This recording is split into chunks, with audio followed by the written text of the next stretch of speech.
Hello guys! Hello para to sa lahat ng Capricorn. Capricorn, welcome dito sa aking channel, Kapalaran 888. Welcome guys. Alamin natin ang first 15 days reading para sa lahat. Ito ay general reading para sa lahat ng Capricorn. So, I hope na makaresonate ka sa ngayon. First card mo is Workaholic. Workaholic. March 1 to 15 to. Yes. Wow. Dito muna tayo sa first card mo. Yung first card mo dito, Capricorn, is Workaholic. So, ibig sabihin, simula ngayong March 1 hanggang March 15 or starting this month of March, sobra-sobra kang magiging workaholic, mag-multitask ka. Pwedeng mayroon kang obligasyon sa trabaho, may negosyo ka pa, meron ka pang obligasyon sa pamilya. So, nakikita ko sa'yo dito na sobra kang busy ngayong buwan ng Marso. Next card mo dito is, it's a yes. Yes card. Sinasabi sa'yo dito ng barahan na your intuition is correct. Take action accordingly. So, pag sinabing yes, para yun sa'yo. Yes. Yes. Kung ano man ang hinihintay mong sagot, sinasabi dyan sa'yo na ang sagot sa'yo ng universe ay yes. Oo. Ano bang pinagpipray mo? Okay. First two cards natin is the Strength card and Four of Torches. Para to sa mga Capricorn na may mga relationship na Aries, or pwedeng Capricorn na may relationship na Taurus or Virgo.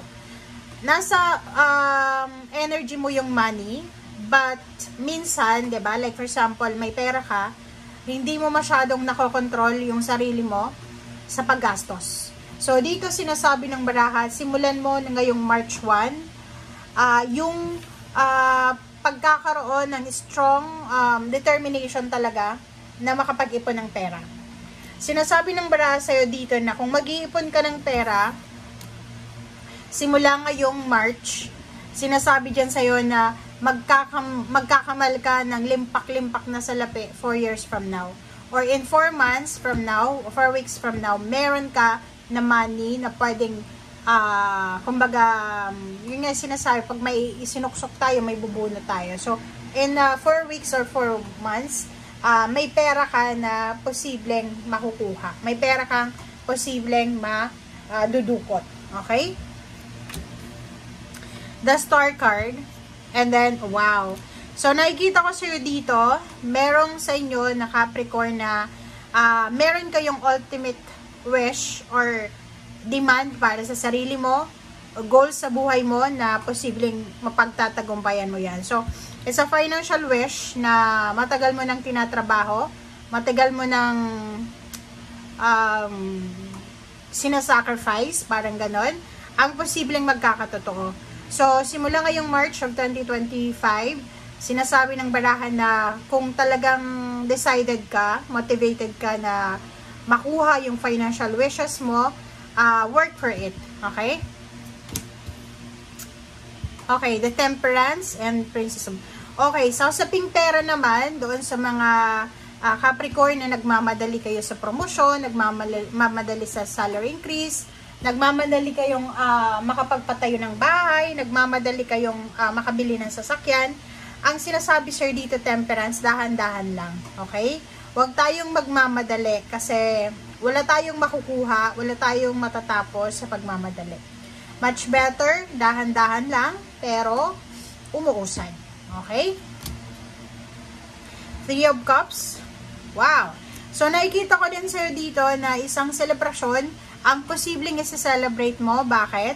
Kasi may possible na travel, may possible na work, na international job or local job, or may possible na relocation na posibleng mangyari dito. So, sinasabi ng baraha sa'yo dito na if ever lang naman na meron kayo na matatanggap na blessings, victory, success, recognition, awards, travel, ano pa ba na pwedeng matanggap mo na blessing, sinasabi ng baraha sa'yo dito na deserve mo siya. But, make sure na, like for example, pag may natatanggap tayong blessings, hindi natin dapat isipin na, yung blessings na ito is ngayon lang to. Okay? Kasi, yung energy mo dito, sinasabi na may possibilities na yung blessing na dumating sa'yo ngayon is continuous to. Parang ano siya, tuloy-tuloy siya. But meron din na energy na pwedeng pag itinigil mo yung ginagawa mo sa ngayon, yung blessings na paparating sa'yo, pwede din matigil. Okay? Diba? So, it's confirmation, wheel of fortune. So, kung halimbawa sa emosyon, kung halimbawa may mga pagkakataon na hindi masaya yung family life mo, yung relationship life, sinasabi ng barahan na simula ngayong March 1, ay magsisimulang mabago yung takbo ng iyong emosyonal. Pwedeng yung pamilya nyo away ng away, kayong mag-asawa, mag-boyfriend, girlfriend, magkakapatid, magkakaibigan, katrabaho, yung parang parang napasukan kayo ng demonic attack na palagi kayo nag-aaway-away, parang wala ng peace of mind. So dito sinasabi sa iyo na yung Wheel of Fortune ay iikot yan para ibigay sa iyo yung emotional happiness, peace and harmony na kulang sa iyo sa ngayon. Okay? King of Torches. Wow. So nakikita ko rin sa iyo dito na Capricorn, isa sa mga nahang, hindi natuloy na trabaho, hindi natuloy na travel, hindi natuloy na negosyo, hindi natuloy na relocation, ay posibleng matutuloy na. Okay? Wow. Zero the Fool and Three of Pentacles. So, nakikita ko rin sa inyo dito, merong mga Capricorn na susubukan nilang magnegosyo. Merong Capricorn nagre-research siya, naghahanap-hanap siya ng information kung ano ba yung pwede kong may negosyo, ano ba yung pwedeng maging source ng additional income, ano ba yung pwede kong simulan para medyo maging maayos yung takbo ng aming financial. So, nakikita ko sa iyo dito na kinakailangan mong magdesisyon. Kinakailangan mong gumawa ng desisyon, kinakailangan mong hanapin kung nasaan ka na sistema sa ngayon.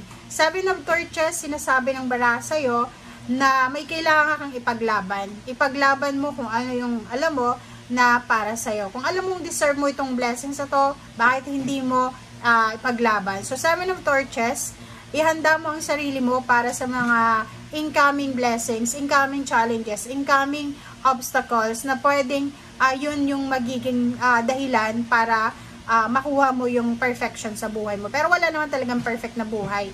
Seven of Torches, ito yung energy na sinasabi na kahit anong mangyari, wag mong i-give up yung mga pangarap mo sa buhay. Kahit na anong mangyari, wag mong iisipin na dehado ka. Okay? So, yan guys ang sinasabi ng baraha. Maraming salamat sa panunod. See you again tomorrow. Bye!